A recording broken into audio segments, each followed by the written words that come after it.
68 years? That's how long it took the United States government to admit they destroyed an innocent man. And the man they destroyed had built their weapon for them. On December 16, 2022, in a ceremony that America's major newspapers buried as a footnote, not a headline, not a scandal, a footnote, Energy Secretary Jennifer Granholm signed a 2-page document the U.S. government had been avoiding since 1954. The document stated, in the careful language of people who know every word can be used against them later, that the security hearing conducted against Julius Robert Oppenheimer had been flawed, that the rules had been manipulated, that the prosecution had received access to documents withheld from the defense, that the verdict had been politically determined before a single piece of evidence was examined. The government waited until everyone involved was dead before signing those 2 pages. And what it had done in that gap of 68 years was this.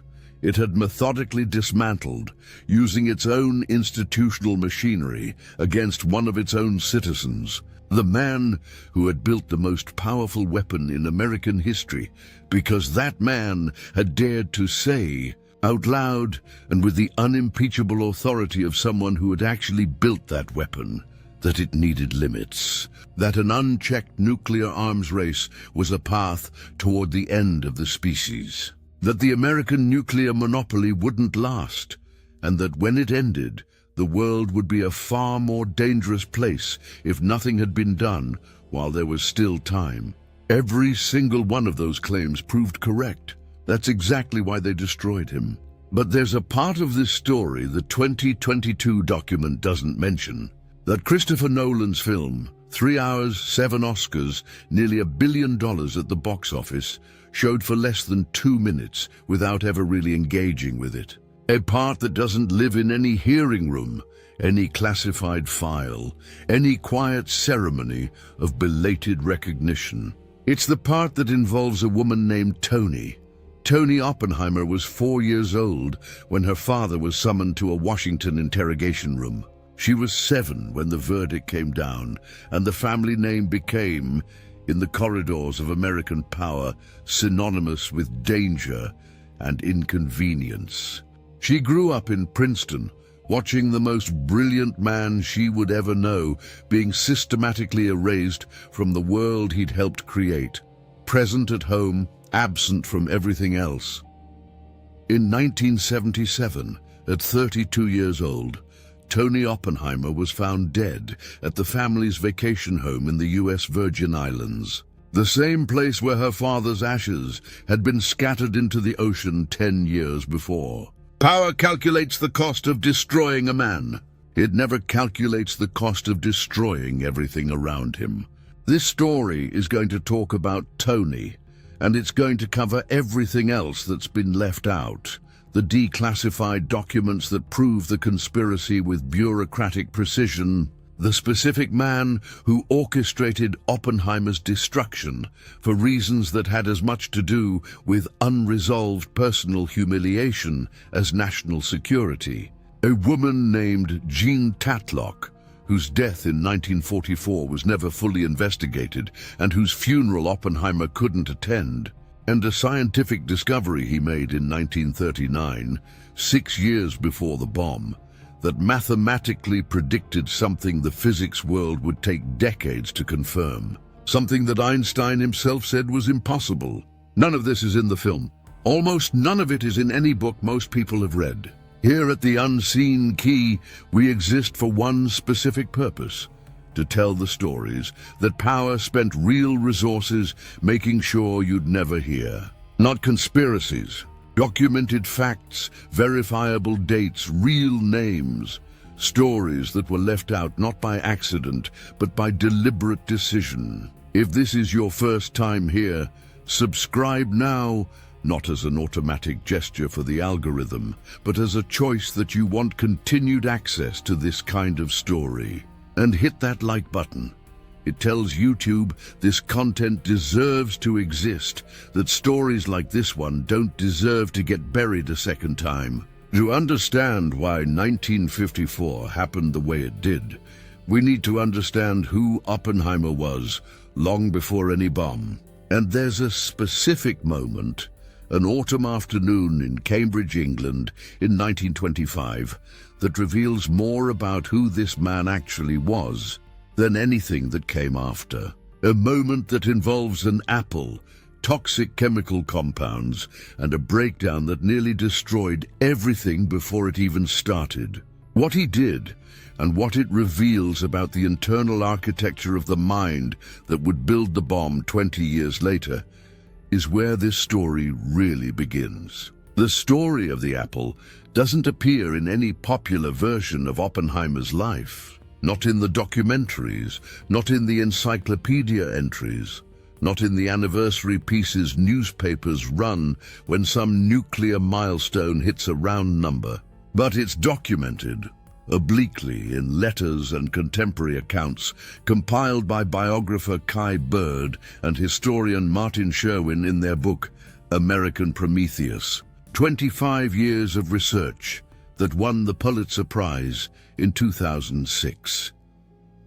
What the film based on that book chose not to show was the full context of what that moment revealed about the man beneath the symbol.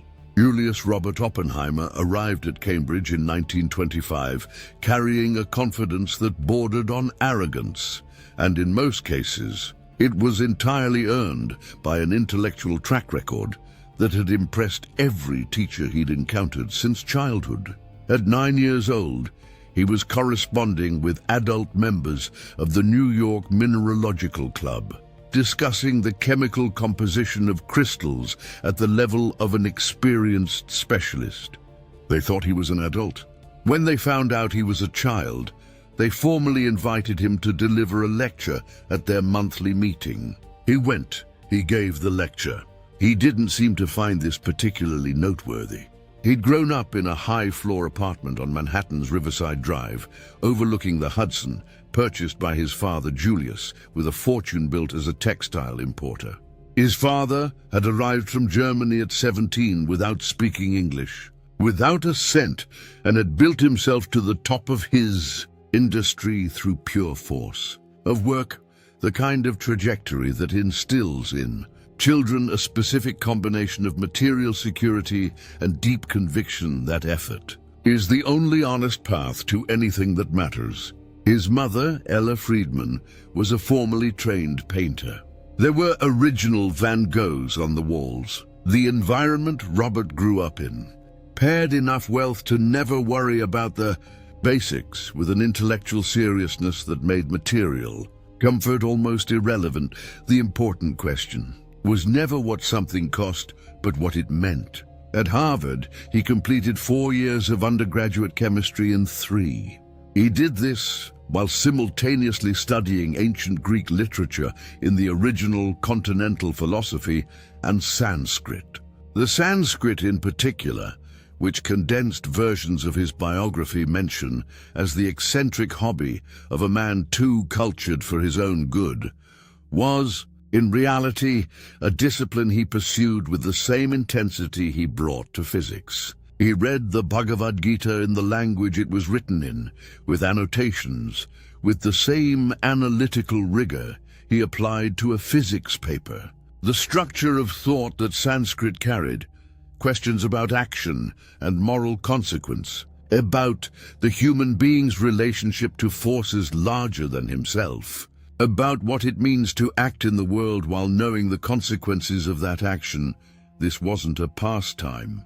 It was part of how he understood what it meant to be a human being in a universe that obeyed discoverable, usable laws. At Cambridge, all of that fell apart. The problem was apparently simple.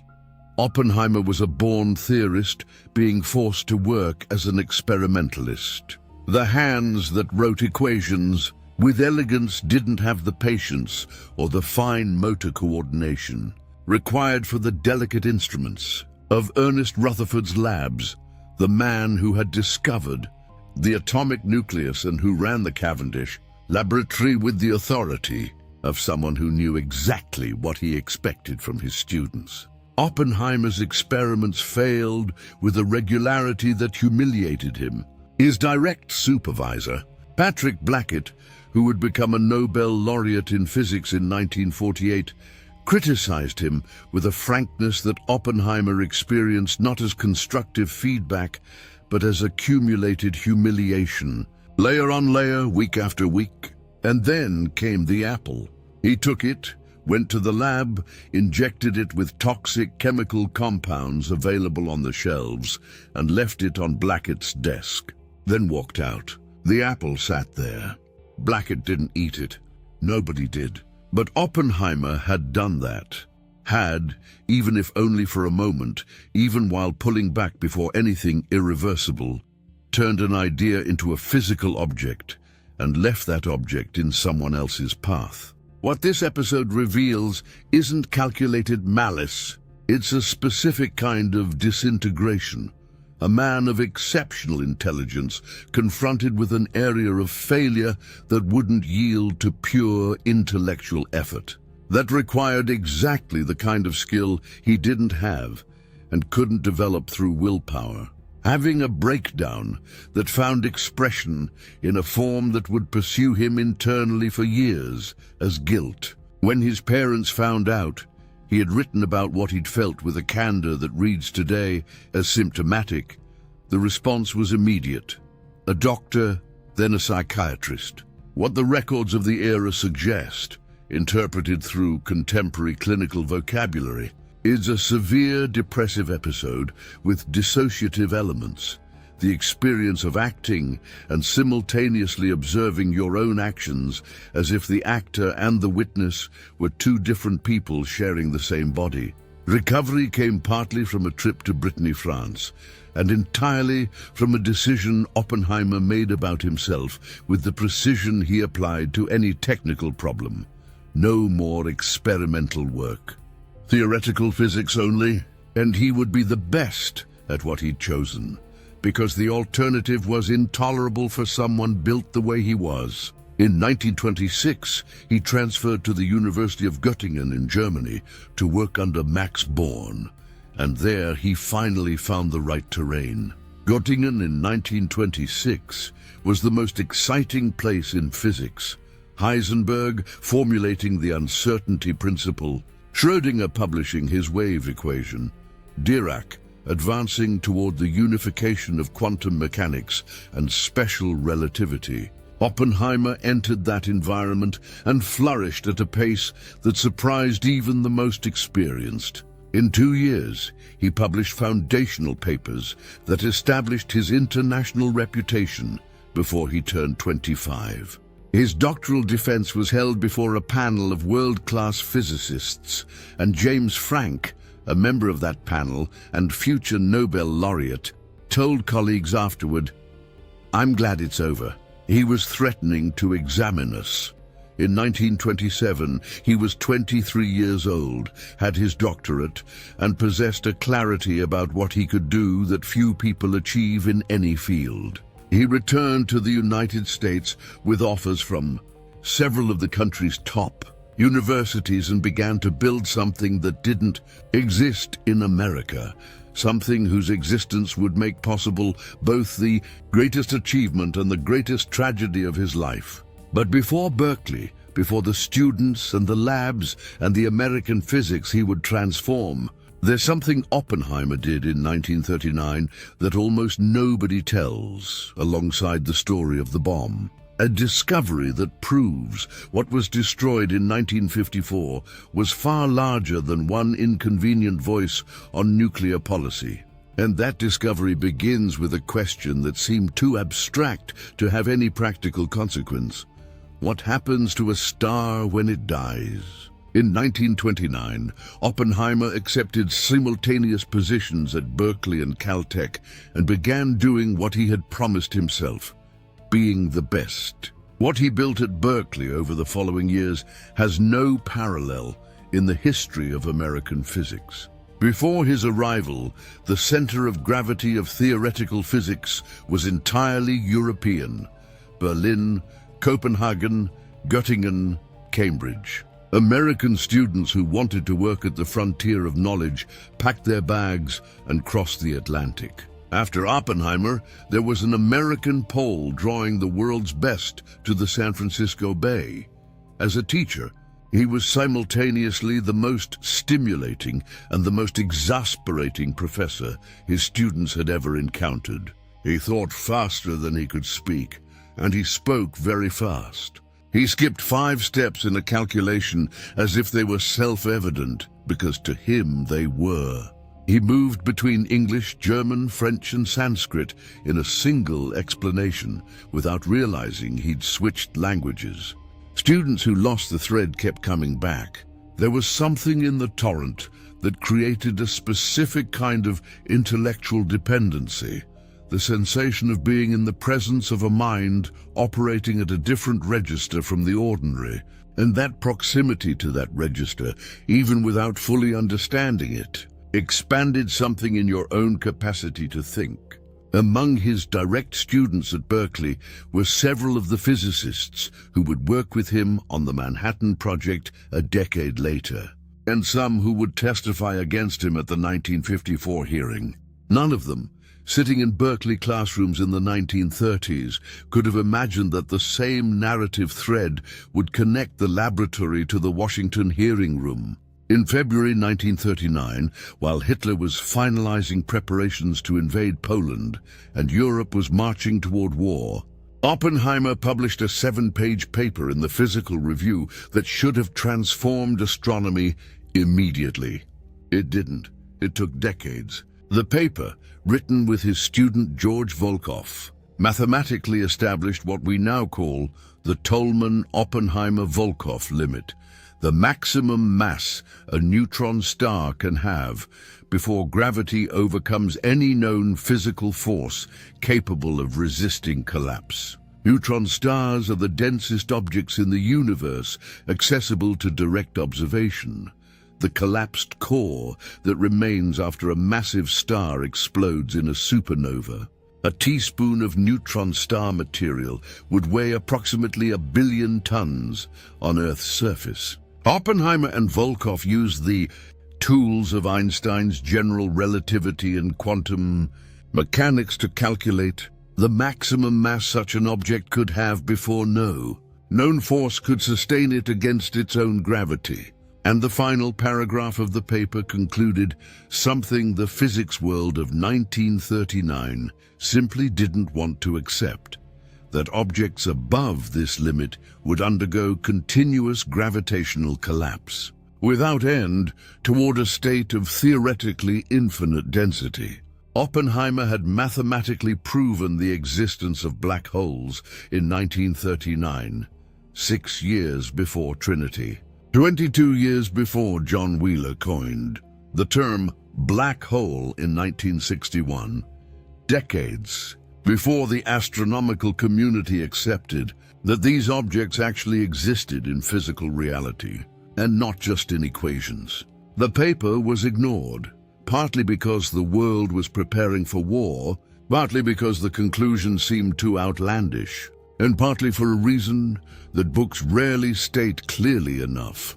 Einstein himself published a paper that same year formally arguing that black holes could not exist in physical reality. Einstein accepted that the math produced that solution, but argued that some unknown physical force or mechanism would prevent complete collapse in practice. Nature, Einstein said, would not permit this kind of singularity. Einstein was wrong. Oppenheimer was right. The most spectacular confirmation came in 2017, when the LIGO Observatory detected gravitational waves, ripples in the fabric of space-time itself, originating from the merger of 2 neutron stars, 130 million light-years away. The event won the Nobel Prize in Physics that year, and to interpret it, to understand exactly what had happened when those 2 stars collapsed and merged and generated those waves, astrophysicists needed the theoretical tools that one man had developed alone at a desk in Berkeley. In February 1939, in a 7-page paper that Einstein said was wrong about physical reality, and that the scientific community had ignored for decades. The Oppenheimer-Volkoff paper was cited in dozens of simultaneous papers published in the week of the 2017 detection. The Tolman-Oppenheimer-Volkoff limit, the maximum mass of a neutron star, calculated from the equations of general relativity at a time when no one had yet directly observed a neutron star, was exactly what astrophysicists needed to interpret what the detectors were measuring 78 years later. The man had predicted black holes in 1939. Einstein said he was wrong. Confirmation came in 2017. He had died in 1967 without seeing any of it. It's important to understand this dimension before moving forward, not as biographical curiosity, but as the real scale of what was destroyed in 1954. Oppenheimer wasn't just the bomb guy. He was a first-rate theoretical physicist who had predicted structures of the universe that took half a century to be experimentally confirmed. Destroying him wasn't just silencing an inconvenient voice on weapons policy. It was cutting short a mind that, with more time and less persecution, could have continued transforming how humanity understands the cosmos. But the path from Berkeley to the bomb runs through connections Oppenheimer formed in the 1930s. Political, emotional, ideological, that his future enemies would weaponize with surgical efficiency. And at the center of those connections is a woman who entered his life in 1936, whom he loved with an intensity the FBI documented in disturbing detail, and who died in 1944 in a way that was never fully investigated, whose funeral Oppenheimer couldn't attend because he was building the bomb in the desert, and leaving would compromise the most secret project in American history. Her name was Jean Tatlock, and her story is part of this narrative in a way that goes far beyond secondary biographical detail. Jean-Frances Tatlock was 22 years old when she met Oppenheimer in 1936 at a party in Berkeley. He was 32. She was a doctoral candidate in psychiatry at the University of California, daughter of John Tatlock, a Berkeley professor of medieval literature and one of America's leading Chaucer scholars, a woman whose intelligence met his at a specific frequency, not just brilliant, but constituted in a way that combined analytical rigor with emotional depth that Oppenheimer rarely encountered in anyone. Biographers who described her decades later, working from photographs and accounts from people who'd known her personally, used the same word with striking consistency: luminous. With everything that word carries simultaneously, light that illuminates and light that consumes whoever radiates it. She was also a member of the Communist Party of America, not as an occasional sympathizer or a social affiliation of convenience, but as a committed member who genuinely believed the capitalist system had just demonstrated its structural failure with undeniable clarity by destroying the economy and dignity of a quarter of the American workforce during the Great Depression, and that there were alternatives worth seriously exploring. In 1936, this was a completely legal political position in the United States, openly held by university professors, writers, doctors, and artists across the country, without the corrosive stigma that McCarthyism would create 15 years later, and that would make the affiliation indefensible in retrospect. The relationship between Jean and Oppenheimer was, by all available accounts, the most intense and most complicated of his adult life, more so than his marriage to Kitty, which came later and had its own layers of complexity, but carried a different quality, more stable, even if no less difficult. With Jean, there was a correspondence that went beyond the intellectual, and the letters that survived in FBI files, which captured them as part of the systematic surveillance of both, make it impossible to read as merely friendly affection. Oppenheimer wrote to her with an emotional openness he rarely showed anyone else, at a time when men of his generation and class rarely wrote that way to anyone. The relationship was intermittent by nature, periods of intensity, followed by withdrawals initiated by John, an oscillation that biographer Kai Bird, in American Prometheus, attributes to an emotional instability that Jean herself recognized with the uncomfortable lucidity of someone who had studied enough psychiatry to name their own patterns without being able to break them. In 1939, she asked that they end it for good. In November 1940, Oppenheimer married Catherine Puning Harrison, Kitty, who had previously been married to Joe Dalit, a Communist Party organizer who died fighting in the Spanish Civil War. But Jean Tatlock didn't disappear from the story in 1939. She only disappeared from its convenient narrative. In June 1943, with Los Alamos in full operation and Oppenheimer carrying the scientific responsibility of the most secret project in American history, he asked General Leslie Groves for permission to travel to San Francisco to see Jean. She was in severe emotional distress and had asked him to come. Groves authorized the visit and immediately assigned FBI agents to follow Oppenheimer throughout the trip. Document every movement, photograph his arrival at Jean's apartment on Telegraph Hill, record that Oppenheimer had spent the night, and record his departure the following morning. The FBI report on that visit exists. It was declassified decades later. It's in the National Archives. It has been examined by multiple historians, and it was used 11 years later as a specific item of evidence at the 1954 security hearing as proof that Oppenheimer had maintained contact with a known Communist Party member while directing the most secret government project in American history. The fact that the visit had been explicitly authorized by the general who commanded the project received significantly less emphasis from the prosecution than the fact that it had occurred. In January 1944, 6 months after that monitored visit, June Tatlock was found dead in her San Francisco apartment. She was 29 years old. The official ruling was suicide by drowning in the bathtub. The case was never investigated with the depth the circumstances demanded. June had been systematically monitored by the FBI for years. She was an active Communist Party member and a psychiatrist with access to information about the mental states of figures in California's intellectual and scientific establishment. And her death in January 1944 eliminated a connection that American intelligence services had classified as an active security risk in relation to the most important project they were running.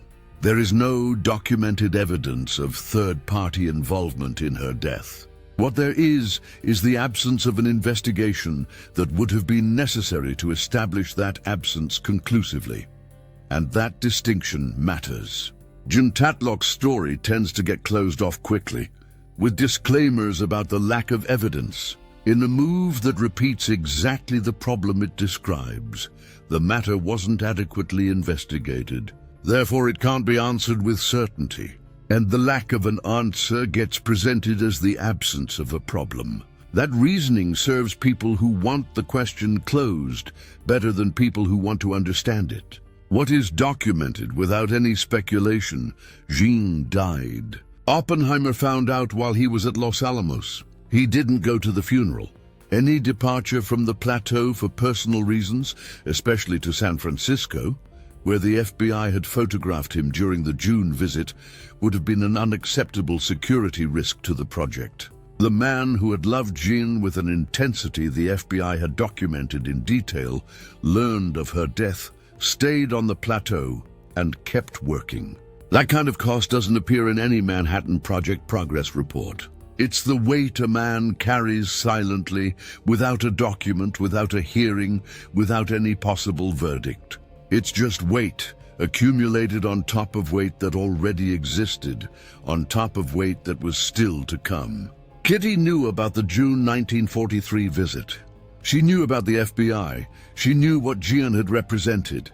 She stayed married to Oppenheimer for more than 20 years, until his death in 1967, in a relationship that people who knew them described as complicated, real, frequently difficult, and in its own way enduring.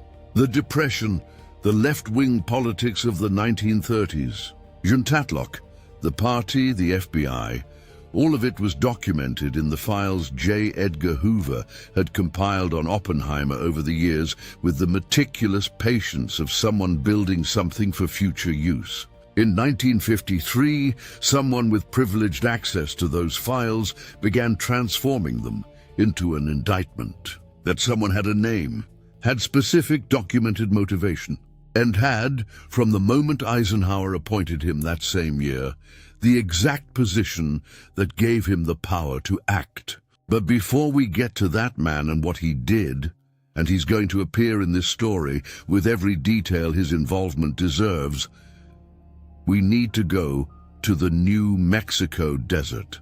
We need to go to the Los Alamos Plateau, to the laboratory that existed on no official map, and understand what happened there between 1943 and 1945. Because Los Alamos wasn't just where the bomb was built. It was where Oppenheimer became the kind of man that American power later realized, too late to undo, it had made a fundamental mistake in creating. There's a red sandstone mesa 56 kilometers north of Santa Fe, New Mexico, where in November 1942, the U.S. government seized an elite boarding school and began building, within weeks, a city that would appear on no official map for the duration of the war.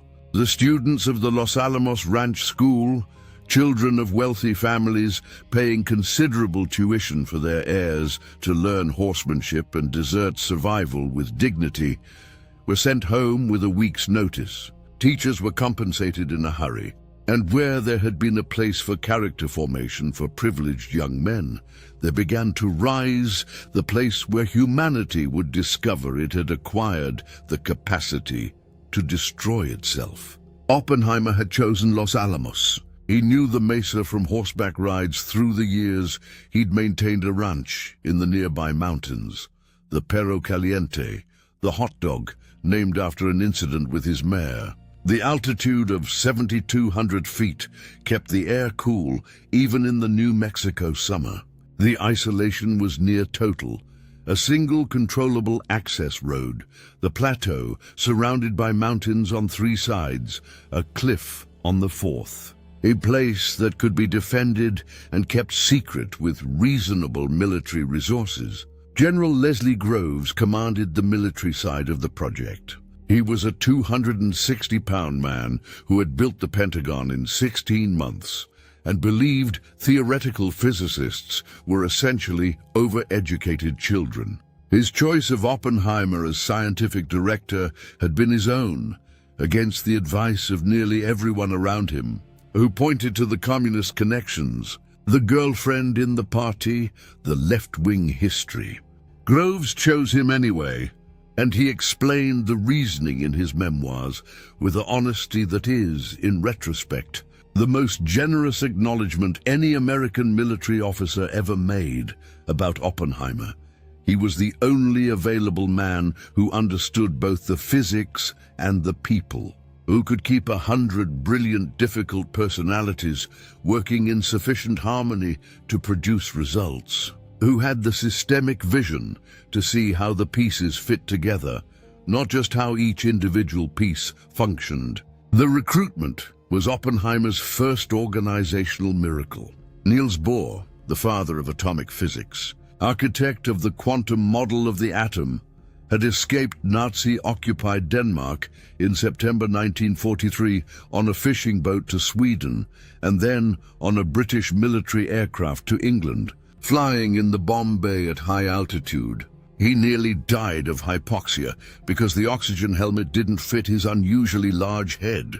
He arrived at Los Alamos with a false identity, Nicholas Baker on the documents, and his presence was kept secret even from the plateau's own residents for weeks. Enrico Fermi came from Chicago, where he had built the world's first nuclear reactor on a University of Chicago squash court on December 2, 1942, the Chicago Pile 1, which proved for the first time that a sustained nuclear chain reaction was technically possible. Heinz Bethe, a German émigré who had fled Nazism, was appointed head of the theoretical division.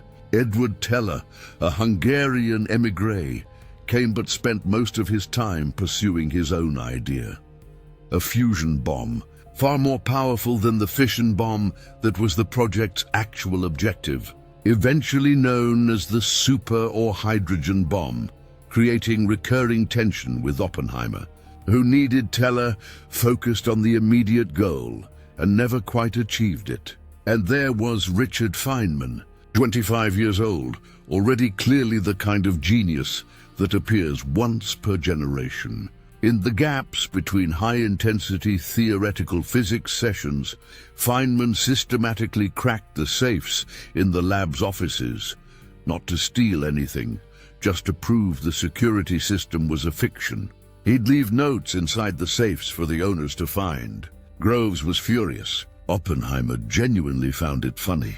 That was the balance the scientific director had to maintain daily, the irritability of a general who distrusted scientists with the creative anarchy of minds that only functioned with real freedom. Daily life at Los Alamos was one of the strangest experiences a human being could have in 1943. Letters residents sent out had only one return address: P.O. Box 1663, Santa Fe, New Mexico. Babies born on the plateau had that address on their birth certificates. No government document acknowledged that Los Alamos existed. Phone calls were monitored. Letters were opened and censored before being sent on. When someone needed to go to Santa Fe for any reason, they were followed by agents who tried not to be noticed with variable success.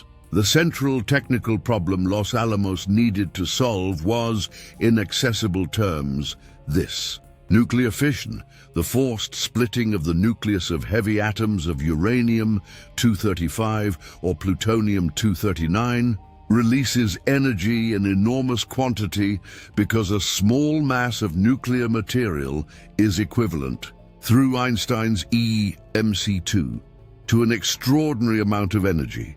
When a free neutron splits a uranium-235 nucleus, that split releases 2 or 3 additional neutrons, which in turn split other nuclei, releasing more neutrons, in an exponential progression called a chain reaction. In a reactor, that progression is controlled with neutron-absorbing rods, so energy is released gradually and usefully. In a bomb, the goal is the opposite. Let the chain happen unchecked in sufficient volume in a fraction of a microsecond so that all the energy is released at once. The technical challenge was in gathering enough fissile material, the critical mass, fast enough that the chain reaction wouldn't dissipate before reaching full power. There were 2 possible designs. The first, called gun type, was relatively simpler.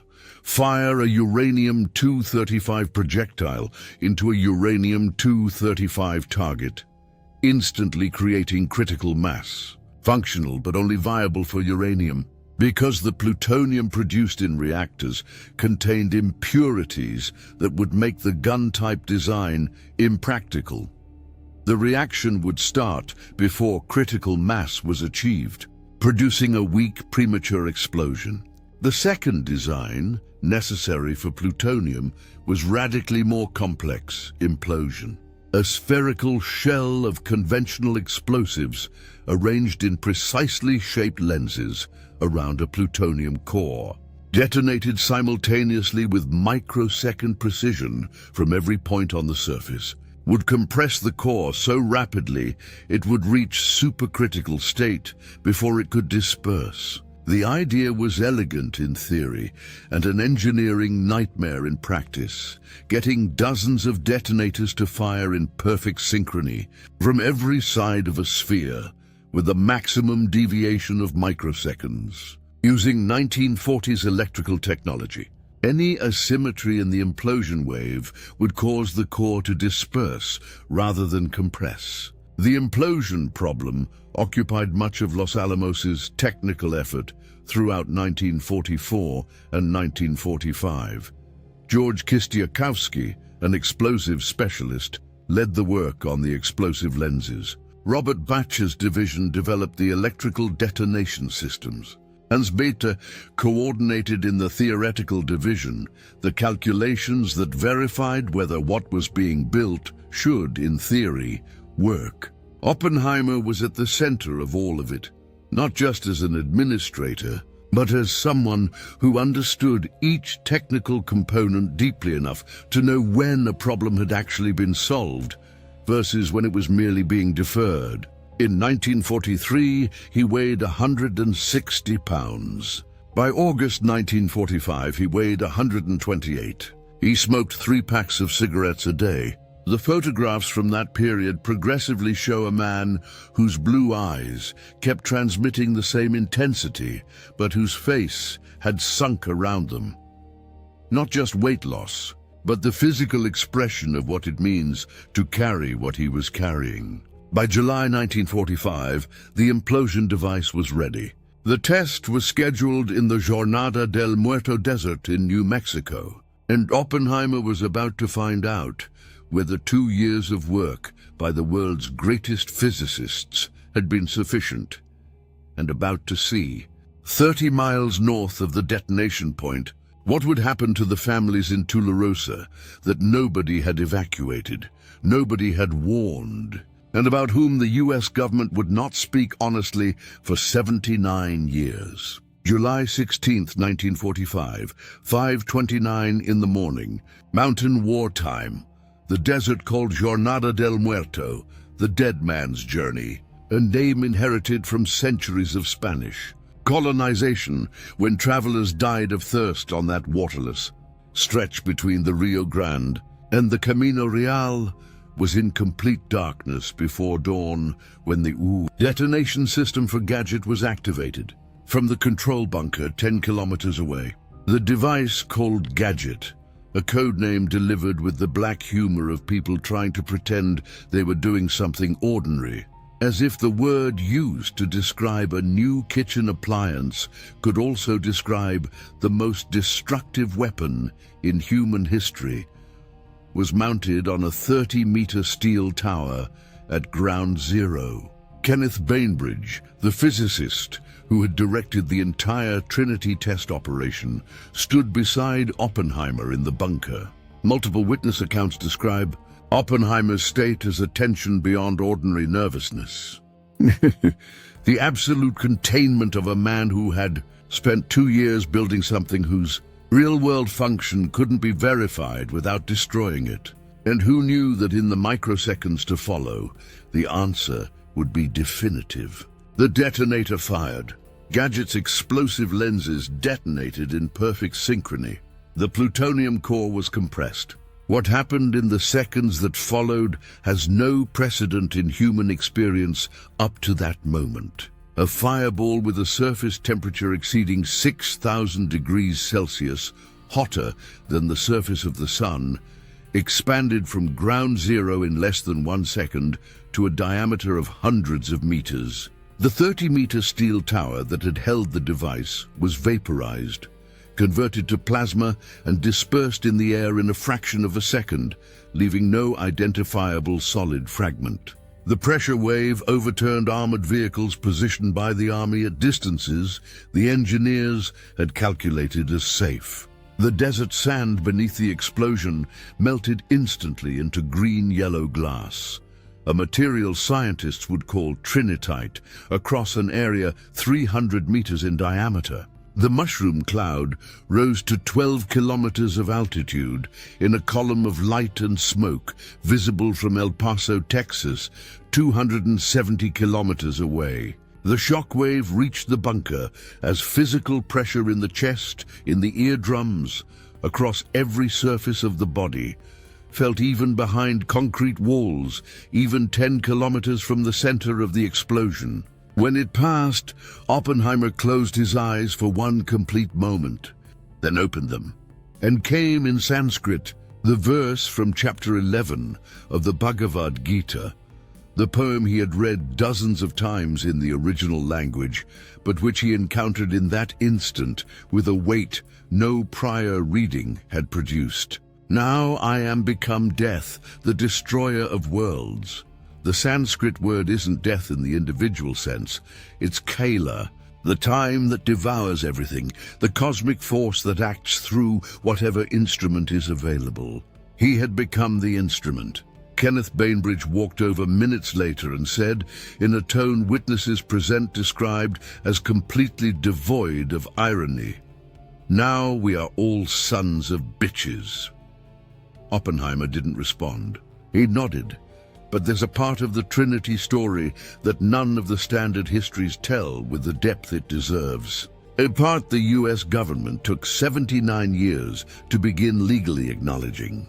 A part that was invisible through the decades when the Trinity narrative was built around the mushroom cloud, the Sanskrit phrase, and the Princeton and Chicago physicists in the bunker. 30 miles north of Ground Zero sat the town of Tularosa, New Mexico. 18 miles away, San Antonio. Scattered across the Tularosa Basin lived communities that were predominantly Hispanic and Native American, multi-generational farming and ranching families, with no political representation in the spheres where decisions like testing a nuclear device were made. No access to communication channels that would have allowed any form of prior consultation or emergency warning. Nobody in Tularosa was evacuated before the Trinity test. Nobody was warned what was about to happen in the desert to the south. In the hours following the July 16, 1945 detonation, rain fell on Tularosa, San Antonio, and the surrounding communities. A rain that residents described in testimonies collected decades later as different, thicker than ordinary rain, with a strange quality, leaving a white, slightly sticky dust on everything it touched. Children played in that rain. Adults worked in their fields under it. Tanks and cisterns that supplied drinking water and irrigation captured the same water. It was radioactive fallout, nuclear fission particles, radioactive elements created by the explosion, dispersed into the atmosphere by the fireball and carried by the wind and deposited by the weather system that morning, had fallen on populations who never knew, in that moment, what had happened 30 miles to the south. In the years and decades that followed, the communities of the Tularosa Basin documented what they lived through. Cancer rates that seemed different from unaffected neighboring communities. Thyroid cancer, the epidemiological marker most directly associated with radiation exposure, particularly from the radioactive iodine released in nuclear explosions, appearing in families with no prior history of the disease. Descriptions passed down through generations of how everybody was getting sick in the years after the war in ways that had no name but whose patterns any doctor today would immediately recognize. The Tularosa Basin Downwinders Consortium, the group formed by descendants of these communities to document the impact and push for federal recognition, spent decades gathering medical records, family histories and epidemiological data. In 2024, 79 years after the Trinity test, Congress expanded the compensation law for nuclear test victims to include some of these New Mexico communities. A partial, incomplete victory after nearly 8 decades of waiting.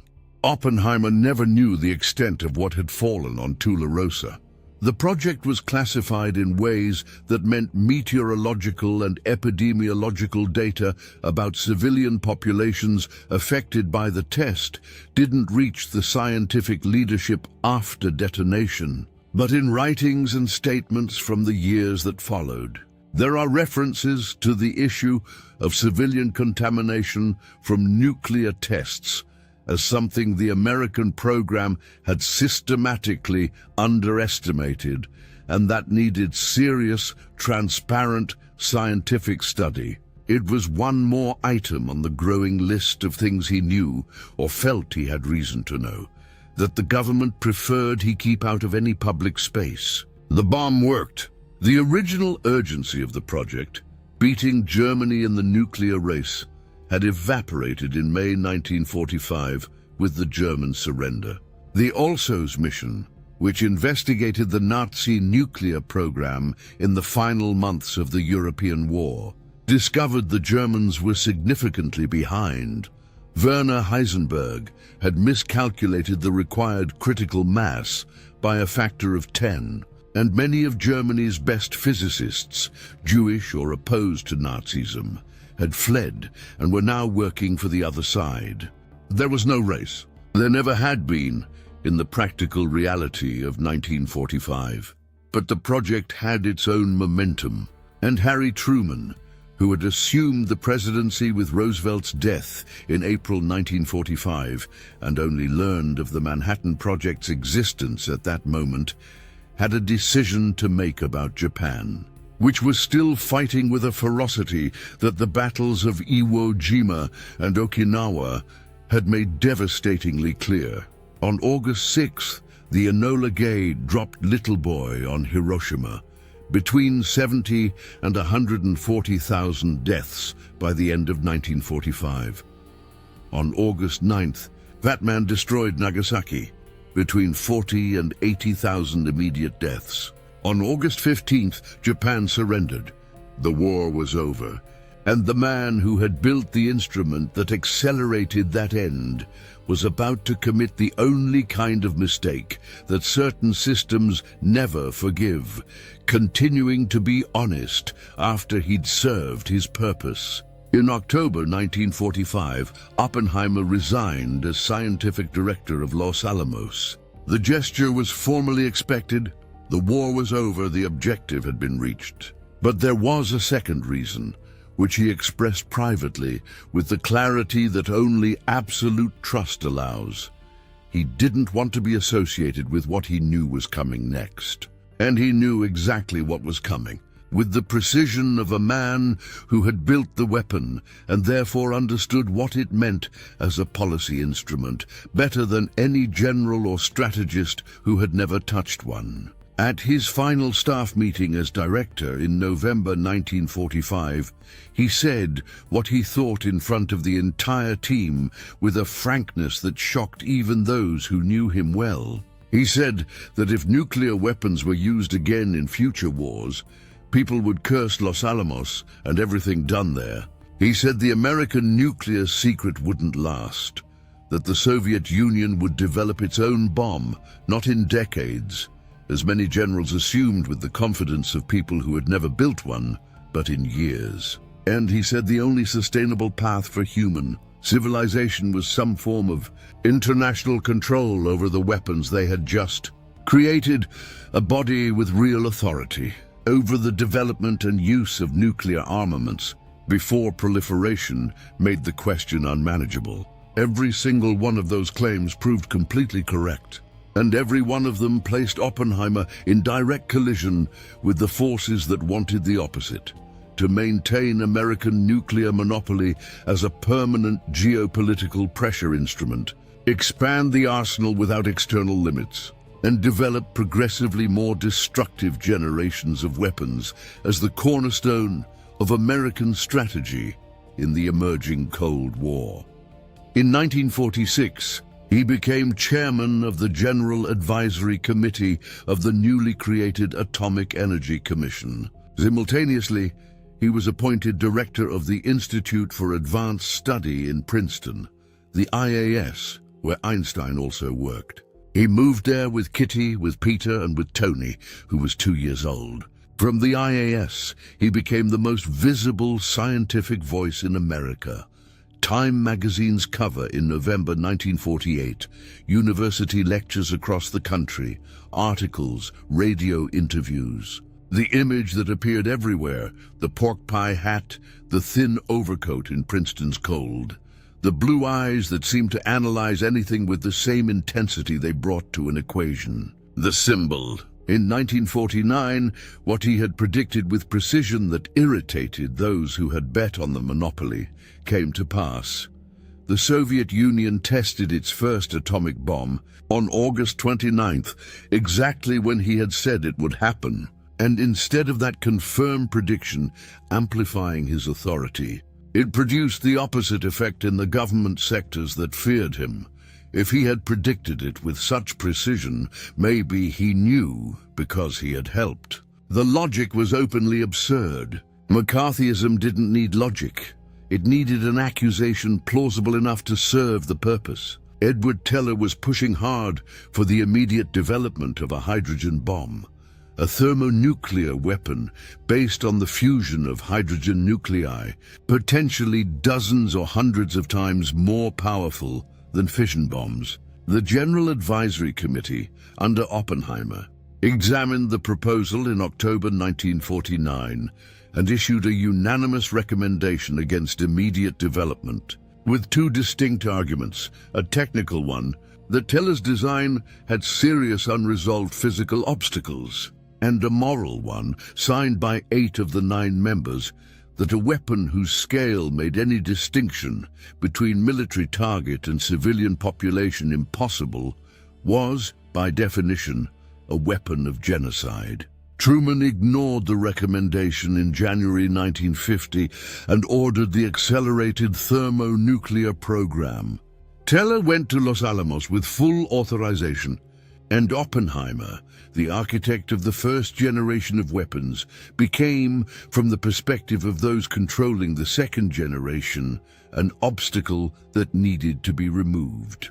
What the declassified documents reveal is that the decision to destroy him was not made through cold, institutional risk analysis. It was made, in significant part, by a specific man whose reasons mixed geopolitics with something much older and more direct: the vivid and completely unresolved memory of a public humiliation suffered 5 years earlier.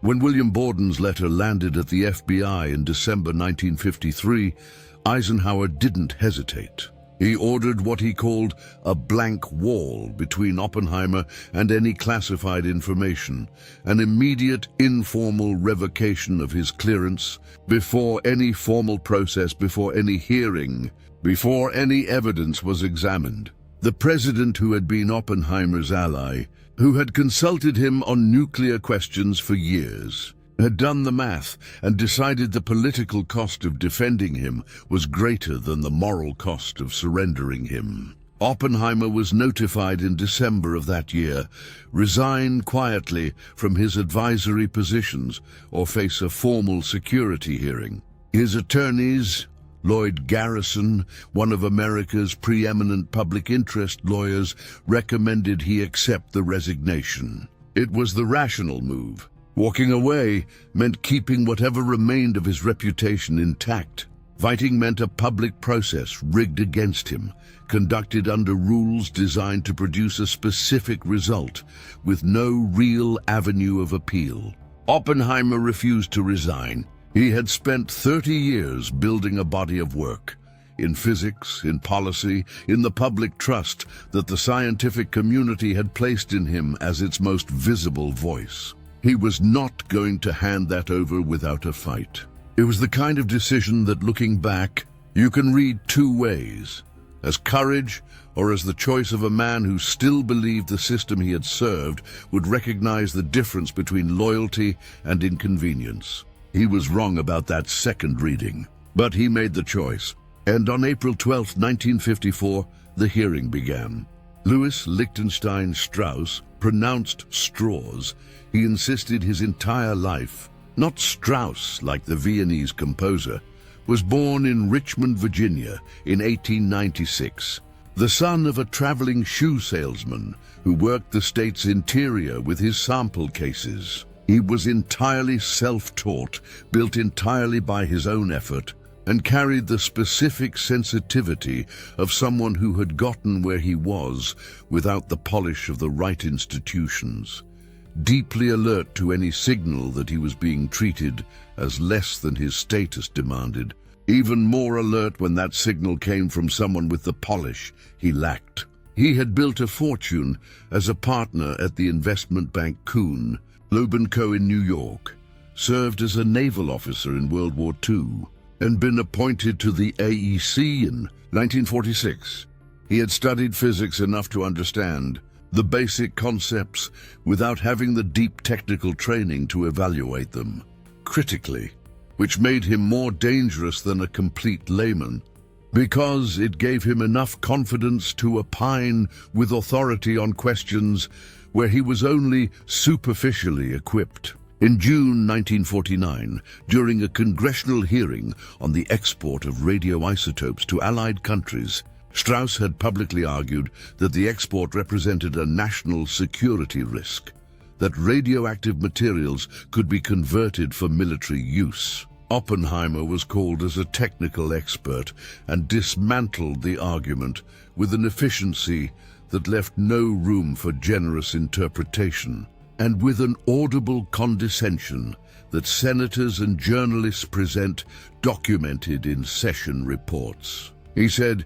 radioisotopes for medical and scientific use had no relevant military value, and added that the most dangerous item that could be exported to any foreign laboratory was a beer can opener, because the knowledge that made any material dangerous was already available in the open scientific literature.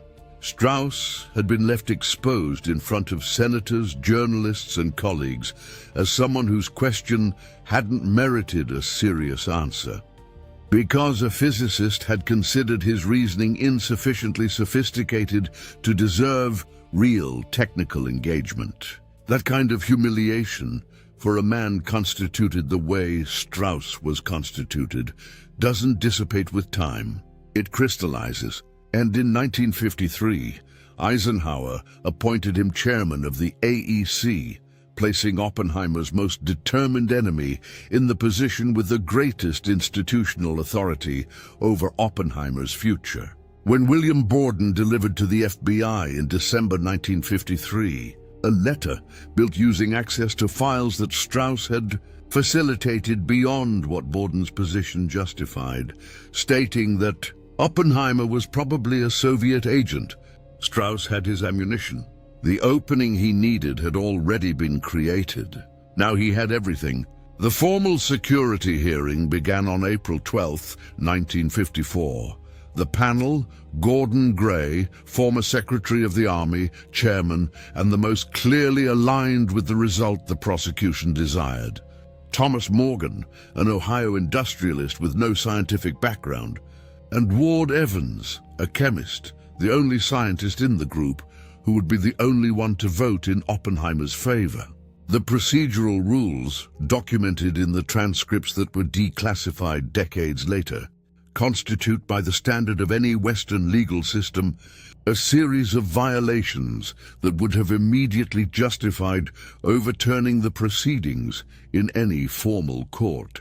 Oppenheimer and his attorneys, Lloyd Garrison, one of America's leading public interest lawyers, were denied full access to the documents used by the prosecution because many were classified. Prosecution witnesses were prepped in advance sessions by AEC representatives. The full transcript was kept classified for decades, making any public review impossible until it was far too late for any real consequence. During the 4 weeks of hearings, Oppenheimer was repeatedly interrogated about every connection to communism in the 1930s, the meetings he had attended, the donations he had made, the people he had known. About the June 1943 visit to Jean Tatlock, photographed by the FBI and now used as evidence 11 years later without adequately acknowledging that it had been explicitly authorized by the general who commanded the project. About a 1943 incident in which he had delayed formally, reporting a suspicious approach by an acquaintance, an incident that General Groves himself had evaluated at the time and not considered serious enough for immediate action, but which was now being recontextualized as an indicator of questionable loyalty. Edward Teller's testimony was the most calculatedly devastating moment of the hearing. Teller had worked alongside Oppenheimer at Los Alamos. He had been frustrated when the committee voted against the H-bomb, and when called to testify, he did something that became the definitive example in American physics history of how to destroy a colleague without making a direct accusation that could be formally contested.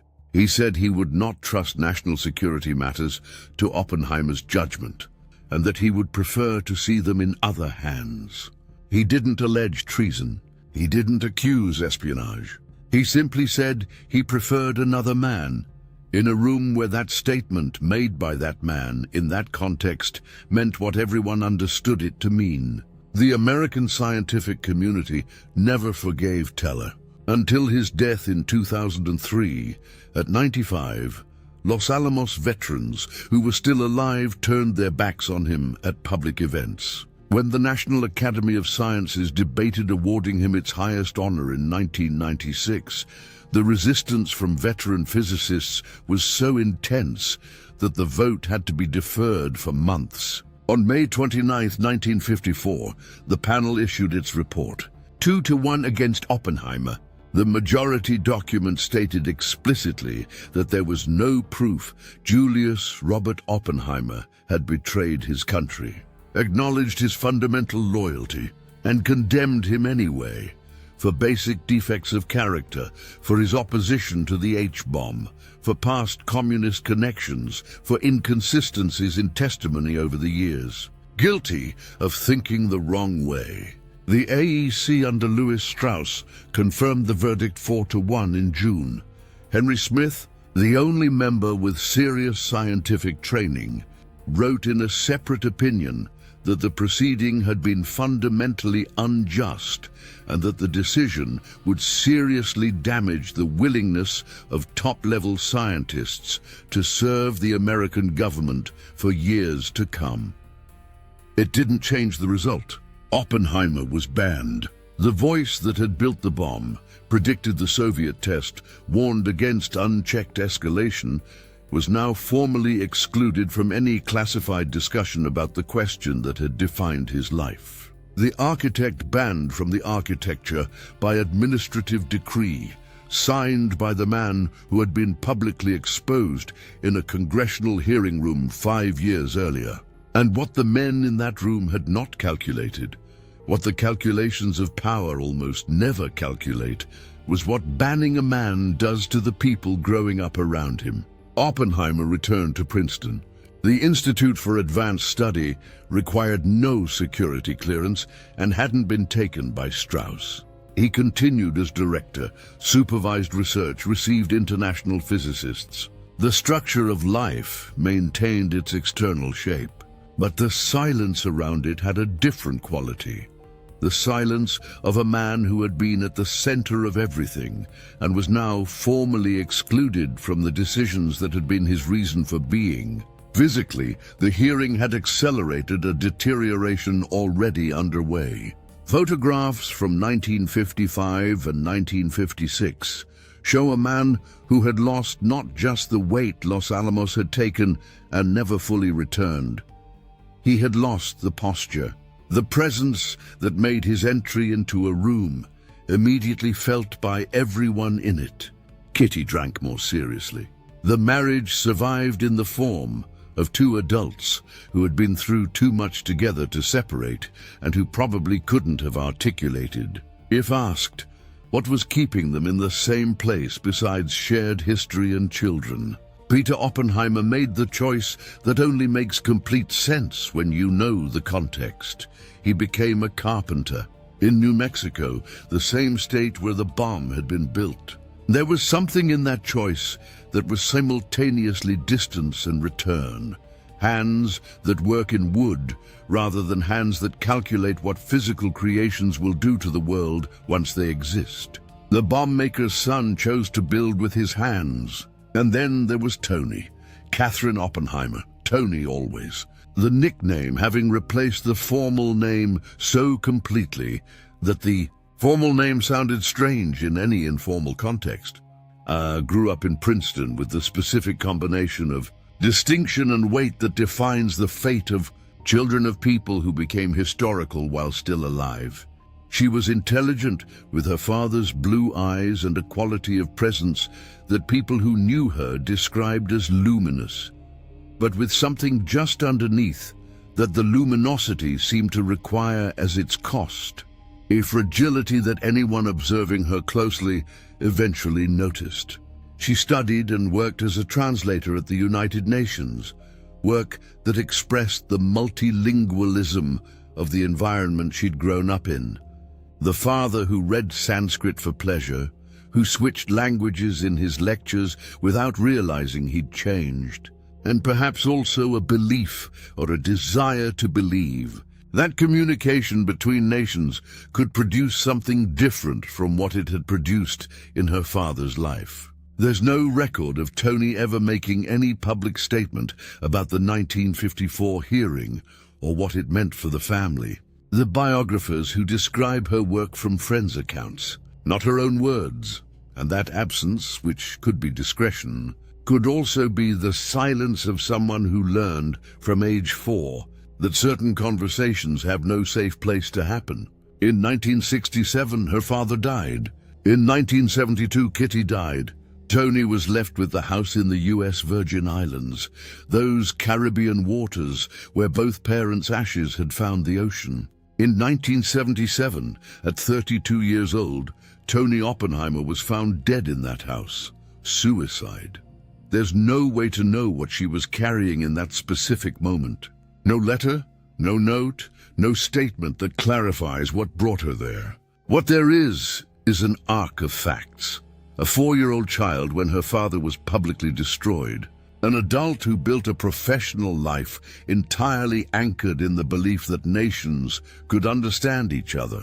And an ending in a house that was simultaneously inheritance, memorial, and the only physical place where her parents' ashes still existed mixed into the ocean. The system that destroyed Julius Robert Oppenheimer calculated the cost of destroying one man. The 2022 document speaks about him, about his credentials, his right to due process. It doesn't speak about Toni. There's no annulment for Toni. There are no 2 paragraphs of bureaucratic language acknowledging the cost of what was done to the 4-year-old girl who grew up carrying the weight of that verdict. She died in the space between the files that no government office will ever fill. And while the Oppenheimer family carried that weight in silence, and while Peter built with wood in New Mexico and Toni tried to make nations understand each other at the UN, and Kitty drank and Robert worked at the IAS as a man who had survived but not intact, the world kept confirming, one prediction at a time, that the banned man had been right about everything that mattered. The Soviet Union tested a hydrogen bomb in August 1953, just 10 months after the Americans. The arms race he had said was inevitable had accelerated beyond any rational control. In October 1962, the Cuban Missile Crisis brought the world to the edge of exactly what Oppenheimer had spent decades describing as the logical result of nuclear policy without international control. What Soviet archives, partially declassified in the 1990s, revealed is that the world came far closer to collapse than anyone knew at the time. The commander of the Soviet submarine B-59, Vasily Arkhipov, prevented the launch of a nuclear torpedo against American ships when the other 2 officers aboard had already voted in favor. One man, one decision, 38 hours. Nobody called Oppenheimer to consult during the crisis. The clearance had been revoked 8 years before. The voice was banned. The world nearly arrived exactly where he had said it would arrive if nothing were done. And it arrived there without the voice that had said it would arrive. Because that voice had been silenced by those who didn't want to hear it. In December 1963, a month after Kennedy's assassination, Lyndon Johnson summoned Oppenheimer to the White House.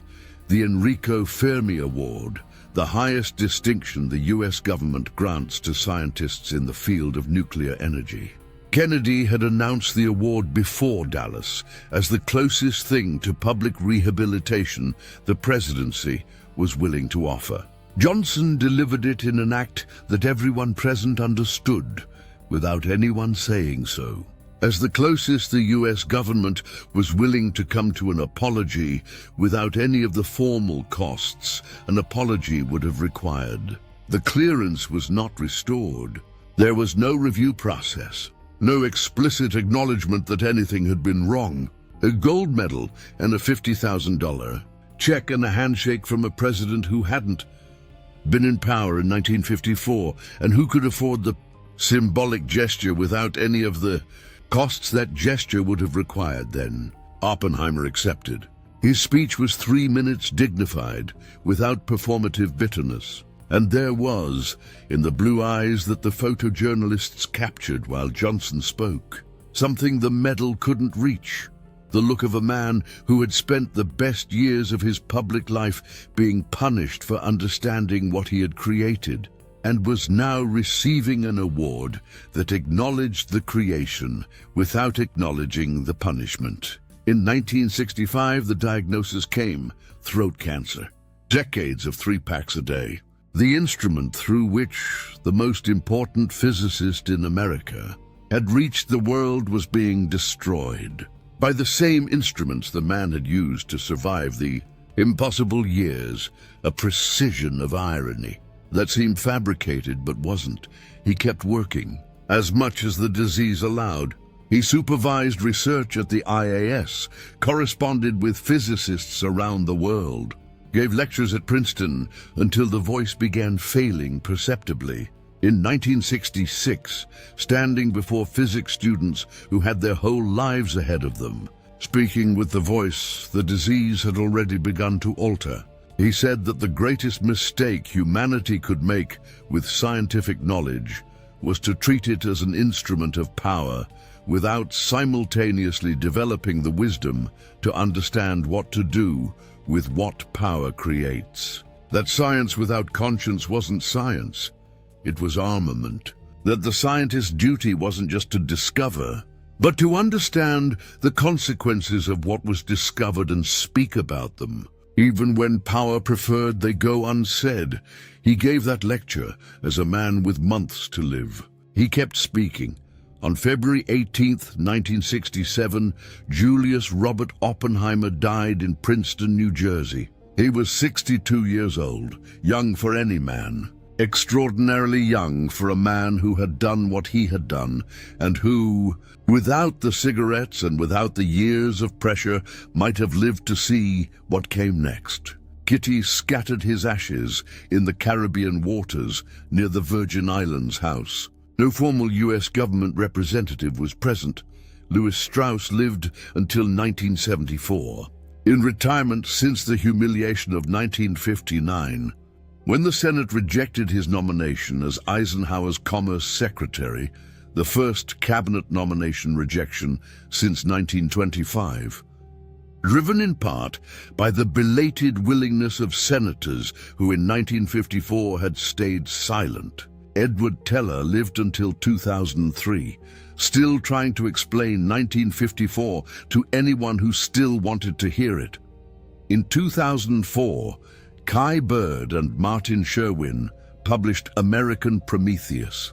In 2006, the Pulitzer. The book brought to the general public, for the first time with sufficient density and rigor, the declassified documents that proved what historians had suspected since the 1980s, that the rules of the 1954 hearing had been manipulated, that the prosecution had been given privileged access to information withheld from the defense, and that the verdict had been politically determined before any evidence was examined. In 2022, 68 years later, Secretary Granholm signed the 2 pages that opened this story. The formal annulment, explicitly recognizing that the process had been flawed, that the rules had been violated, that the verdict had been politically determined. 68 years. Every direct participant, Strauss, Gray, Morgan, Teller as witness, all dead. The elegance of the timing isn't accidental. It's structural. In 2023, Christopher Nolan released Oppenheimer. 7 Oscars, including Best Picture and Best Director. Cillian Murphy won Best Actor with those blue eyes that the makeup department reproduced with a precision that was itself unsettling. The entire world discussed Trinity, the 1954 hearing. Louis Strauss, Edward Teller. For the first time in generations, Julius Robert Oppenheimer's name was in the mouths of people who had never studied nuclear physics. In 2024, 79 years after Trinity, Congress began compensating the Tularosa Basin communities that had played in radioactive fallout on July 16, 1945, without knowing what it was. A partial, incomplete victory after nearly 8 decades of waiting. Every one of those dates is the world admitting, slowly enough that no one responsible ever had to answer for it, that something had gone terribly wrong. But there's one confirmation none of those dates contains, one that came in 2017, before the 2022 annulment, before the 2023 Oscars, before the 2024 compensation, one that involves no hearings, no documents, no ceremonies, only physics. In September 2017, the LIGO Observatory's detectors recorded something never recorded before. Gravitational waves, ripples in the fabric of space-time itself, originating 130 million light-years from Earth, generated by the merger of 2 neutron stars. The event won that year's Nobel Prize in Physics. And to interpret it, to understand exactly what had happened when those 2 stars collapsed and merged and generated those waves, astrophysicists needed the theoretical tools that one man had developed alone at a desk in Berkeley. In February 1939, in a 7-page paper that Einstein had said was wrong about physical reality and that the scientific community had ignored for decades. The Oppenheimer-Volkoff paper was cited in dozens of simultaneous papers published in the week of the 2017 detection.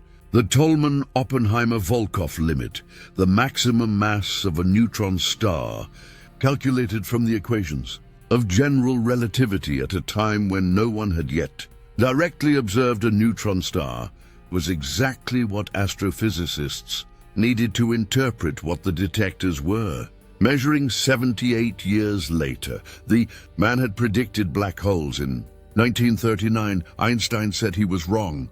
The confirmation came in 2017. He died in 1967 without seeing any of it. He was right.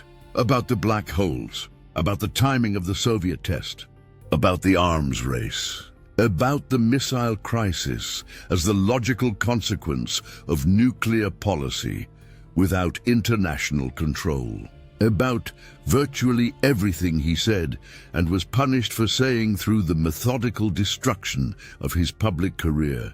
And that, not the Oscars, not the annulment, not the $50,000 from the Fermi Medal, is the real measure of what was destroyed in 1954, a mind that had predicted structures of the universe that took half a century to be experimentally confirmed. That was silenced not because it was wrong, but because it was so completely right about things that power preferred not to. Here, now let's go back to room 2022B, April 1954. The man with the ashtray and the blue eyes that had watched the sun rise from the desert of his own creation, sitting before men who had never calculated the trajectory of a neutron, and who were deciding whether he still deserved to exist as an intellectual force in America.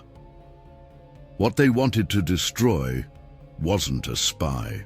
The verdict itself admitted that with a bureaucratic honesty that is, in retrospect, almost admirable in its coldness.